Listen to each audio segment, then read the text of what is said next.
시청자 여러분 안녕하십니까. 8월 10일 JTBC 아침에는 시작합니다. 먼저 오늘 아침 주요 뉴스입니다.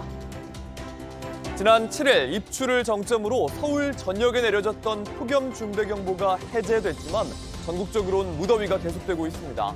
온열 질환자도 계속 발생하고 있습니다. 오늘도 서울 낮 기온이 33도에 이르는 등 덥고 습한 날씨는 당분간 계속되겠습니다. 전력수급은 이번 주부터가 고비입니다. 폭염으로 전력당국이 예상한 것보다 올여름 최대 전력 수요치에 2주나 빨리 도달했습니다. 주요 산업체의 7말 8초 여름 휴가가 마무리되면서 산업용 전력 수요도 본격적으로 늘어날 걸로 보입니다.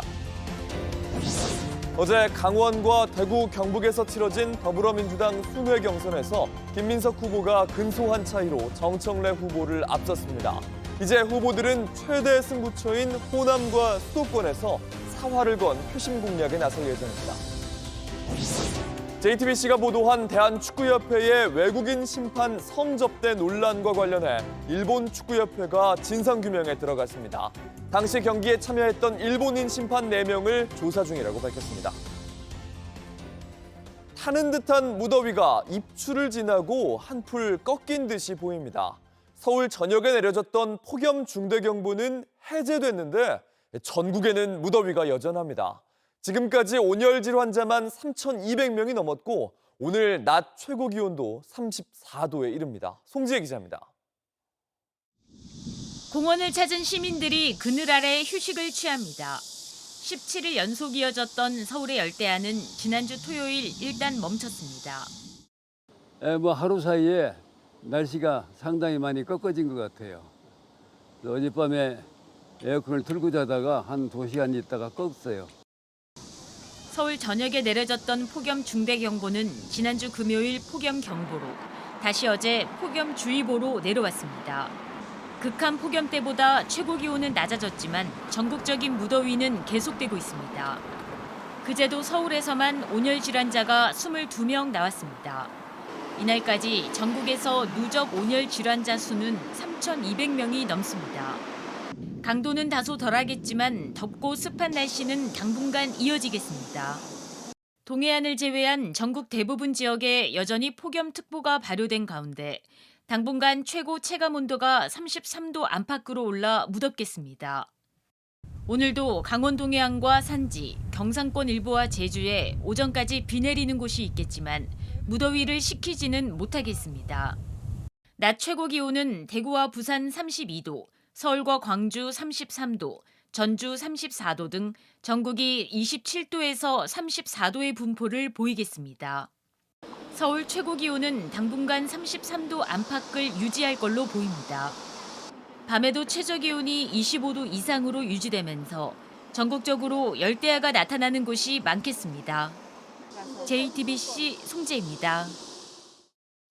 밤낮이 없는 더위에 냉방을 끌 수가 없는데요. 지난주 전력 수요가 올여름 가장 높았는데 이건 당초 전력당국이 예상했던 것보다 2주나 빠른 시점이었습니다.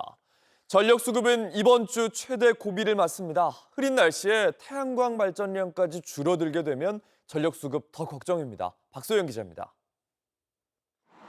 숨이 턱턱 막히는 폭염의 기세가 솟구쳤던 지난 7일 열화상 카메라 속 주택 외벽은 50도가 넘었고 아스팔트 도로는 60도까지 치솟았습니다. 올여름 가장 더웠던 이날 최대 전력 수요도 올해 최대 수준인 95.3기가와트를 기록했습니다.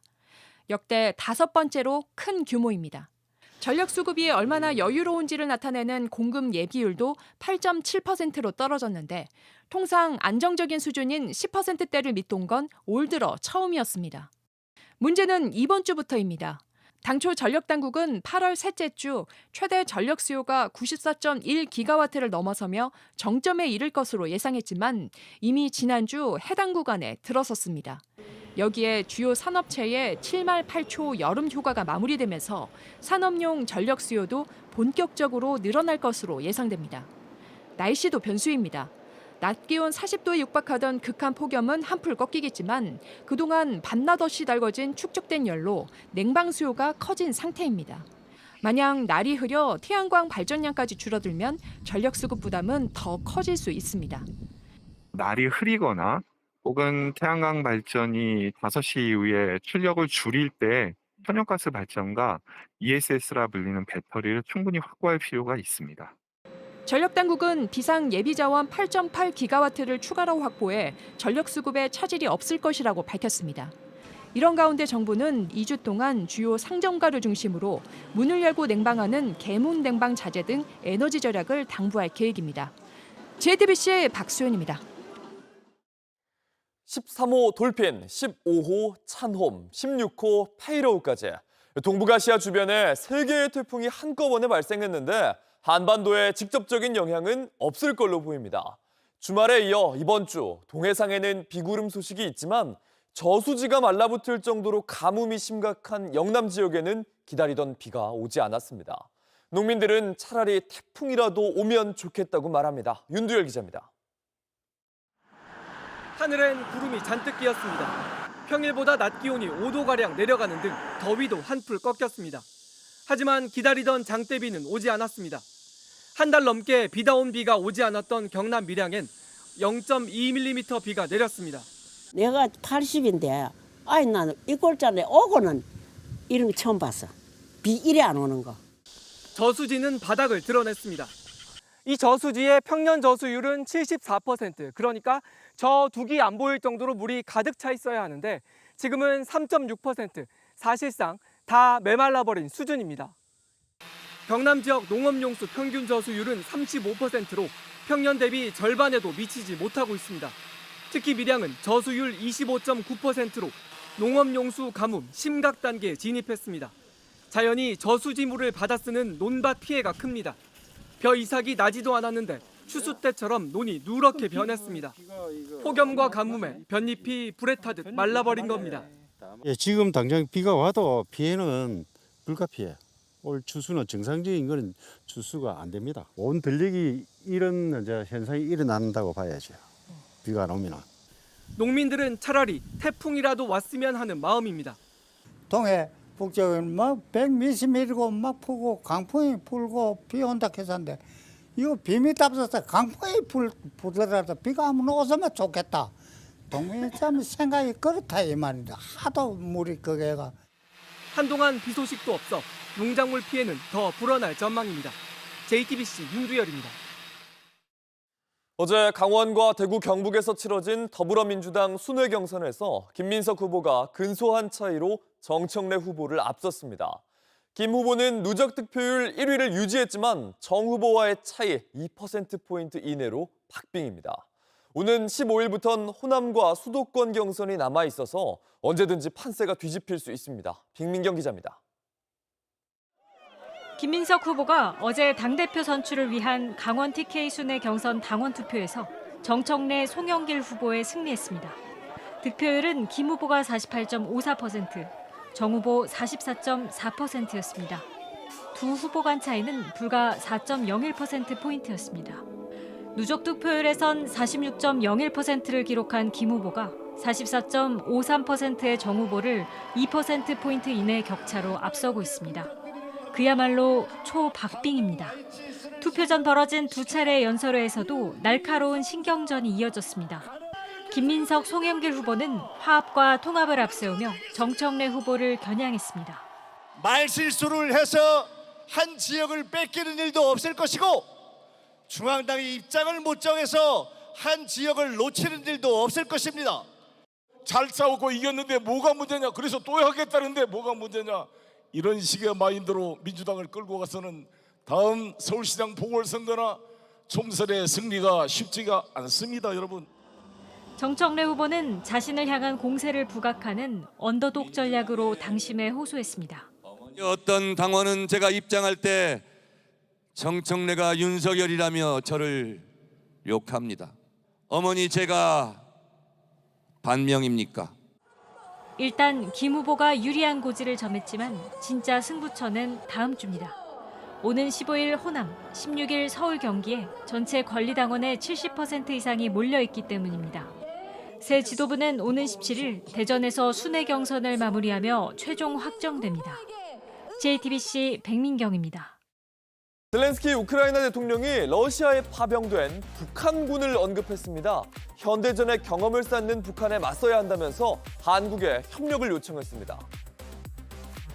Спочатку сотні, потім тисячі. Знаєте, зараз від 30 до 50 тисяч прийнято рішення. Північні корейці, щоб вони були на території Росії. Вони вивчають цю війну, і якщо ми говоримо шпиталя... 현지 시간 9일 우크라이나 언론과 인터뷰에 나선 젤렌스키 대통령 북한군에 대해 언급했습니다. 그러면서 북한이 러시아와의 군사적인 협력을 통해 현대전 경험을 쌓게 될 거라고도 했습니다. 한국과 우크라이나의 긴밀한 협력이 필요하다면서 방공 시스템 분야에서 한국의 지원을 요청했습니다. А самі ми навпаки готові працювати і в напрямку drone deal тощо. 여전히 러시아와 우크라이나 서로 공격을 이어가고 있습니다. 러시아는 오데사, 하르키우 등 우크라이나 지역에 이번 주에만 60개가 넘는 미사일을 쐈고요. 우크라이나 역시 러시아의 석유 시설 등에 드론 공격을 퍼붓는 중입니다.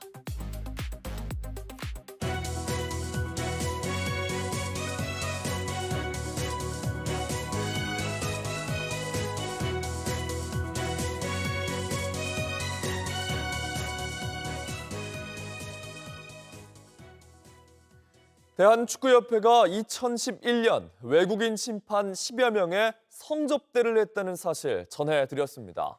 일본 축구협회가 당시 경기에 참여했던 일본인 심판 4명을 자체 조사 중이라고 밝혔습니다. 이 조사 결과 역시 공개할 방침입니다. 김필준 기자입니다.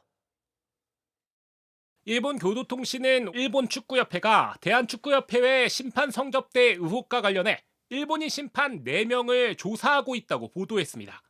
조사가 끝나면 결과도 공개할 방침이라고 전했습니다. 앞서 JTBC는 대한축구협회가 2011년 3월부터 1년 동안 7개의 경기에 참여한 외국인 심판 10여 명에게 성접대를 했다고 보도했습니다. 이 가운데 일본인 심판들이 맡은 경기는 3개입니다. 2011년 3월 열린 온두라스 국가대표팀과 친선 경기와 이틀 뒤 열린 중국 올림픽 대표팀과 친선 경기, 2012년 2월에 열린 쿠웨이트와 월드컵 예선전입니다. JTBC 보도 이후 일본 언론들은 당시 경기를 맡았던 일본인 심판들의 실명까지 공개했습니다. 이들 중에 현재도 일본 축구협회에서 심판 관련 업무를 맡고 있는 사람이 있다는 게 알려지면서 일본 축구협회 차원에서 대응이 필요하다는 지적이 일본 언론들을 통해 나왔습니다. 결국 일본 축구협회가 자체 조사에 착수하게 되면서 당시 상황에 대한 진상이 밝혀질지 주목됩니다. JTBC 김필준입니다. 폐기되는 버스를 청년주택으로 만들자는 황희 민주당 의원의 제안을 야권이 강하게 비판했습니다. 민주당은 실현 불가능이라며 해프닝일 뿐이라고 선을 그었는데요. 한편 13일 종합부동산 대책 발표를 앞두고 수도권의 주택 공급을 위해 서울시에 협조를 요청했습니다. 유선희 기자입니다. 장동혁 국민의힘 대표가 페이스북에 올린 글입니다. 폐버스 청년 주택 같은 걸 정책이라고 내놓느냐고 나를 세웠습니다.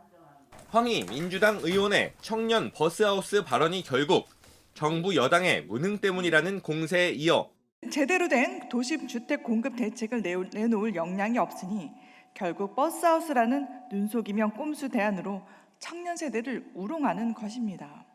본인들은 원하는 집에 살면서 청년들에게는 버스라도 고쳐 살라고 하느냐는 내로남불 지적도 나왔습니다. 이준석 개혁신당 대표는 미국에서 차량 거주는 주거 통계가 아닌 노숙 통계에 잡힌다고 꼬집었습니다. 민주당은 재차 수습에 나섰습니다.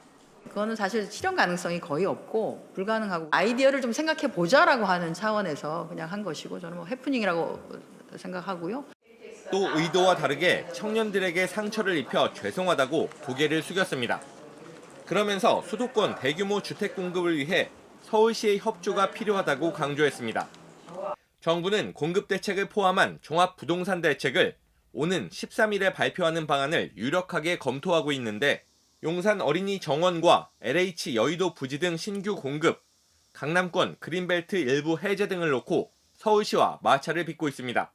절대 용산공원은 일부라도 그런 식으로 주택을 공급하는 용도로 쓸 수 없다, 동의할 수 없다 한 점을 분명히 하겠습니다. 정부는 청년, 신혼부부, 무주택자 등 지원 대상을 핀셋 선별해 금융 지원 대책을 내놓는 방안도 함께 검토하고 있습니다. JTBC 유선입니다. 중앙선관위가 실제 시간보다 먼저 투표자 수를 허위로 입력해 투표 자료를 조작해왔다는 주장이 나왔습니다. 지방선거뿐만 아니라 지난 대선과 총선에서도 이런 정황이 발견됐다는 건데 국회는 오늘 선관위를 상대로 세 번째 청문회를 진행합니다. 최재원 기자입니다. 선관위 국정조사특위위원인 국민의힘 주진우 의원이 투표자료 허위 입력 의혹을 추가로 제기했습니다. 6.3 지방선거뿐 아니라 지난 대선과 총선에서 실제 시각보다 1시간 이상 먼저 투표자 수를 서버에 입력한 사례가 다수 발견됐다는 겁니다. 지방선거 때는 경기 광명 하안 4동 투표소 3곳에서 오후 1시 투표자 수 자료를 오전 11시 28분에 한꺼번에 등록하고 대선 때는 서울 중구 중림동 투표소 3곳에서 오후 4시 자료를 오후 2시 31분에 총선 때는 충북 청주 남일면 투표소 2곳에서 오후 6시 자료를 오후 4시 30분에 등록하는 식입니다. 아직 투표소로 오지도 않은 투표자 수를 허위로 입력했다는 건데 지방선거 47곳, 대선 26곳, 총선 44곳 등 모두 117곳에서 이런 식의 조작이 있었다고 주장했습니다. 선관위가 시스템적으로 좀 굉장히 후진적입니다. 오피스하게 만들어서 입력을 허위로 입력해 놓고 마지막에 투표가 끝날 때쯤 돼서 숫자를 맞추는 방식으로 그렇게 범죄를 해온 것으로 판단이 되고 다만 최종적으로 입력한 투표자 수와 실제 투표자 수가 달랐는지는 확인되지 않았습니다. 국민의힘은 수사 범위를 대선과 총선까지 확대해야 한다고 주장했습니다. 최근 총선과 대선, 지방선거의 시간대별 입력 수정 기록과 서버 접속 로그, 내부 메신저와 지시보고 문건까지 전수조사해야 합니다. 선관위는 합수본 수사가 진행 중인 상황이라 입장을 밝히기 어렵다며 구체적인 해명을 내놓지 않았습니다. 선관위 국정조사특위는 노태학 전 중앙선관위원장 등을 상대로 3차 청문회를 진행합니다. JTBC 최재원입니다. 날씨입니다. 오늘도 전국적으로 무더위가 이어지겠습니다. 낮 최고 기온은 전주가 34도, 서울 33도, 대구 32도 등 어제와 비슷하겠습니다. 전국 대부분 지역에 폭염 중대경보는 해제됐지만 폭염특보는 아직 발효 중입니다. 아침부터 낮 사이 동해안과 경남 남해안, 제주도 등 일부 지역에는 비가 내리겠습니다. JTBC 아침 맨을 마칩니다. 내일도 7시 반에 아침을 열겠습니다. 시청해주셔서 감사합니다.